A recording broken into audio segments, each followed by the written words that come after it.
Hi, నా previous వీడియోలో savings account and current account అంటే ఏంటనేది నేను చెప్పాను. ఈ వీడియోలో నేను ఫిక్స్డ్ డిపాజిట్ అకౌంట్ గురించి చెప్పబోతున్నాను. సేవింగ్స్ అకౌంట్ అంటే ప్రతి ఒక్కరికి తెలుసు. సో ప్రతి ఒక్కరు అకౌంట్ అనేది సేవింగ్స్లోనే ఓపెన్ చేస్తుంటారు. కానీ ఫిక్స్డ్ డిపాజిట్ గురించి చాలామందికి తెలియదు. సో వాళ్ళ గురించి అనేది నేను ఈ వీడియో చేస్తున్నా. ఫిక్స్డ్ డిపాజిట్ అకౌంట్ అనేది చాలామందికి తెలీదు, తెలుసుకోవాల్సిన ప్రోడక్ట్ కూడా. ఎందుకంటే ఫర్ సపోజ్ మనకి ఎప్పుడైనా సడన్గా ఒక 1 lakh అమౌంట్ ఎక్కడి నుంచైనా వచ్చిందనుకోండి. ఆ 1 lakh అమౌంట్ని మనం సేవింగ్ అకౌంట్లో ఇన్వెస్ట్ చేస్తే ఆర్ సేవింగ్ అకౌంట్లో పెడితే మనకి ఆ 1 year అయ్యేసరికి మనకి బ్యాంక్ అనేది 2.7% నుండి 3% వరకు ఇంట్రెస్ట్ అనేది ఇస్తుంది. అంటే 1 lakh మనం 1 year పాటు సేవింగ్స్ అకౌంట్లో ఉంచితే మనకి 2,700 రూపాయల నుండి 3,000 రూపాయల వరకు వడ్డీ ఇస్తుంది. అదే మనం ఫిక్స్డ్ డిపాజిట్ చేసి అదే 1 lakhని ఫిక్స్డ్ డిపాజిట్లో వేస్తే బ్యాంక్లోనే మనకి 7% నుంచి 8% ఆర్ ఈవెన్ బెటర్ 9% ఇచ్చే బ్యాంక్స్ కూడా ఉన్నాయి, స్మాల్ ఫైనాన్స్ బ్యాంక్స్.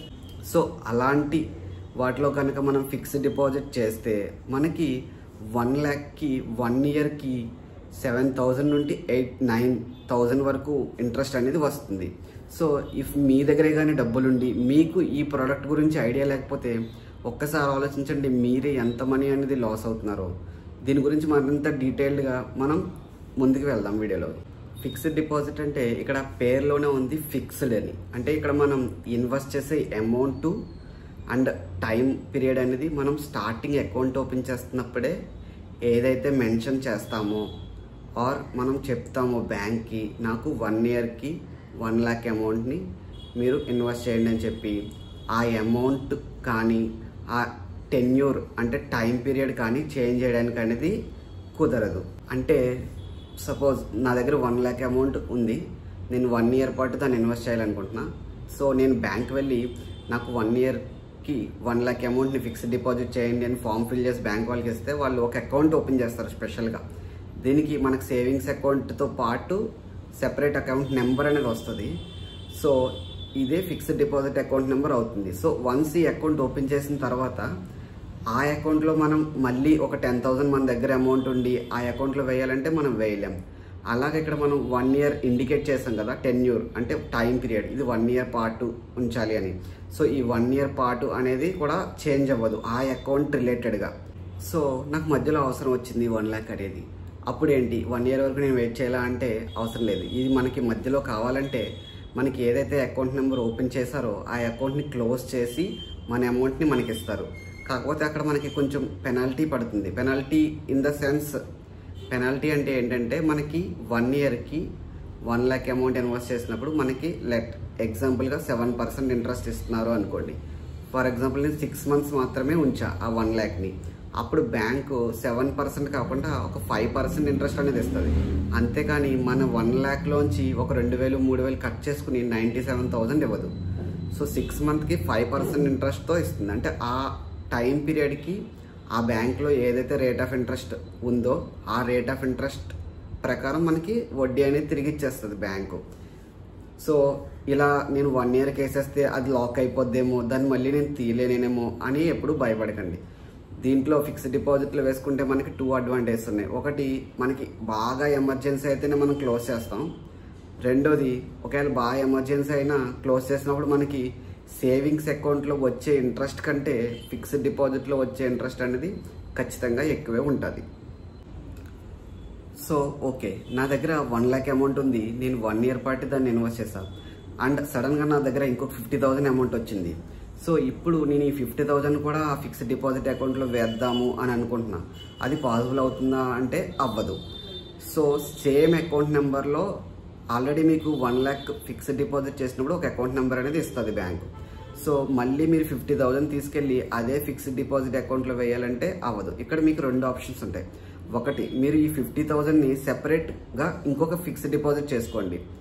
లేదంటే ముందు చేసిన 1 lakh అమౌంట్ ఫిక్స్డ్ డిపాజిట్ని క్యాన్సిల్ చేసి కొత్తగా 1,50,000 అమౌంట్కి మీరు ఫిక్స్డ్ డిపాజిట్ చేసుకోవచ్చు. కానీ నన్ను అడిగితే ఫస్ట్ ఆప్షన్ అనేదే బెటర్. ఎందుకంటే ఫస్ట్ మీరు చేసిన 1 lakh ఫిక్స్డ్ డిపాజిట్ అలానే ఉంచుకుని సెకండ్ సెపరేట్గా ఒక 50,000 ఫిక్స్డ్ డిపాజిట్ చేసుకున్నారనుకోండి, మీకు ఎప్పుడైనా ఒక ఎమర్జెన్సీ వచ్చి 10 అమౌంట్ కావాలి అనుకుంటే మీరు అప్పుడు ఒకేసారి 1,50,000 అమౌంట్ ఉన్న ఫిక్స్డ్ డిపాజిట్ని క్లోజ్ చేయాల్సిన అవసరం ఉండదు. Just 50,000 or 1 lakh depends upon your emergency. దాన్ని బట్టి మీరు క్యాన్సిల్ చేసుకుంటారు. సో ఇలా మీరు ఎన్ని ఫిక్స్డ్ డిపాజిట్లన్నా ఒక బ్యాంక్లో ఓపెన్ చేసుకోవచ్చు. ఫిక్స్డ్ డిపాజిట్ చేశాక మనకి మధ్యలో కానీ అమౌంట్ అనేది అవసరమైతే మనం ఆ ఫిక్స్డ్ డిపాజిట్ని సబ్మిట్ చేసి బ్యాంకుల నుండి లోన్ అనేది తీసుకోవచ్చు. ఈ లోన్ జనరల్గా మనకి 85% అంటే 1,85,000 వరకు లోన్ అనేది ఏ బ్యాంక్ అయినా మనకి ఇస్తుంది. అండ్ దీని మీద వడ్డీ మనకి ఇచ్చిన వడ్డీ కంటే 1 or 2% ఎక్స్ట్రా తీసుకుంటుంది. అంటే మనకి ₹1,00,000కి 7% ఇంట్రెస్ట్ ఇస్తే మనం తీసుకున్న 85,000కి మ్యాక్సిమం అమౌంట్ చెప్తున్నాయి ఇక్కడ 85,000 ఆర్ 50,000 మీ అవసరం బట్టి మీరు లోన్ తీసుకోవచ్చు. దాని మీద 50,000కి మీకు 1 or 2% ఎక్స్ట్రా అంటే 8% కానీ లేదా 9% కానీ ఆ బ్యాంక్ అనేది ఛార్జ్ చేస్తుంది. ఇలా మనకి లాస్ అనేది ఏమి ఉండదు. ఎందుకంటే మనకు 1 lakhకి 7% అంటే 7,000 వస్తుంది 1 yearకి. మనం 50,000 తీసుకుంటున్నప్పుడు దాని మీద 8% అనుకోండి, అప్పుడు 4,000 తగ్గుతుంది. 4,000 అనేది ఇంట్రెస్ట్ అవుతుంది 1 yearకి. ఈలోపు మనకి మధ్యలో అమౌంట్ వస్తే మనం పే చేసేస్తాం. బ్యాంక్లో ఎప్పుడు డైలీ ఇంట్రెస్ట్ అనేది ఛార్జ్ చేస్తుంది బ్యాంక్. అంటే మీరు 10 daysకి లోన్ క్లోజ్ చేస్తే 10 daysకి మాత్రమే ఇంట్రెస్ట్ అనేది ఛార్జ్ చేస్తుంది. అదే 15 daysకి మీరు లోన్ క్లోజ్ చేస్తే 15 daysకి ఎంతైతే వడ్డీ అయిందో అంత వడ్డీ మాత్రమే ఛార్జ్ చేస్తుంది. నెక్స్ట్ మనకి ఈ లోన్లోనే ఇంకొక పాయింట్ ఉంది. ఎందుకు ఇలా లోన్ తీసుకోవడం అంటే కొంతమందికి ఉన్న ఫిక్స్డ్ డిపాజిట్ని క్లోజ్ చేసేయడం అనేది ఇష్టం ఉండదు. మళ్ళీ అంటే ఇప్పుడైతే నాకు ఎమర్జెన్సీకి డబ్బులు అవసరం ఉన్నాయి, కానీ ఈ డబ్బులు నాకు మళ్ళీ తిరిగి వస్తాయి. సో ఆ తిరిగి వచ్చినప్పుడు నేను ఈ అమౌంట్ని ఆ లోన్ అకౌంట్లో వేసేసి లోన్ అనేది క్లోజ్ చేసేస్తా. సో నాకు ఇప్పుడు నా 1 lakh నేను ఏదైతే ఫిక్స్డ్ డిపాజిట్ చేసుకున్నానో ఆ 1 lakh అలానే ఉంటుంది. సో అందుకనేది ఈ లోన్ అనేది ఒక మంచి ప్రోడక్ట్ అని కూడా నేను చెప్తా ఎమర్జెన్సీ సిచ్యువేషన్లో యూజ్ చేసుకోవడానికి. ఫిక్స్డ్ డిపాజిట్లో వచ్చే రిటర్న్స్ అనేవి ఖచ్చితంగా గ్యారంటీడ్ ఉంటాయి. అంటే మీకు స్టార్టింగ్లో బ్యాంక్లోకి వెళ్ళి ఒక ఫిక్స్డ్ డిపాజిట్ చేసిన తర్వాత మీకు ఒక సర్టిఫికేట్ ఇస్తారు. ఆ సర్టిఫికేట్లో మీరు ఎంత అమౌంట్ డిపాజిట్ చేశారు, ఫర్ ఎగ్జాంపుల్ 1 lakh మీరు డిపాజిట్ చేశారు, 1 yearకి డిపాజిట్ చేశారు, రేట్ ఆఫ్ ఇంట్రెస్ట్ ఎంత అంటే వడ్డీ ఎంత 7%, మీ 1 year తర్వాత మీకు ఎంత అమౌంట్ వస్తుంది అనేది కూడా ఆ సర్టిఫికేట్లోనే మెన్షన్ చేసి ఇస్తారు. సో ఈ సర్టిఫికేట్లో మెన్షన్ చేసిన అమౌంట్ ఖచ్చితంగా మీ అకౌంట్లో పడుతుంది. సో ఫిక్స్డ్ డిపాజిట్ గురించి నేను చెప్పింది మీకు అర్థమైంది అని అనుకుంటున్నా. మీకు ఏదైనా డౌట్ ఉంటే కామెంట్ సెక్షన్లో ఖచ్చితంగా కామెంట్ చేయండి. నేను దాన్ని క్లియర్ చేయడానికి నెక్స్ట్ వీడియోలో చెప్తా. నెక్స్ట్ వీడియోలో నేను రికరింగ్ డిపాజిట్ గురించి చెప్తా. రికరింగ్ డిపాజిట్ ఎవరికి యూజ్ అవుతుంది ఏంటి అనేది కూడా నేను నెక్స్ట్ వీడియోలో వివరిస్తాను. So please subscribe my channel know your bank. మీ బ్యాంక్ గురించి మీరు తెలుసుకోండి. జై హింద్.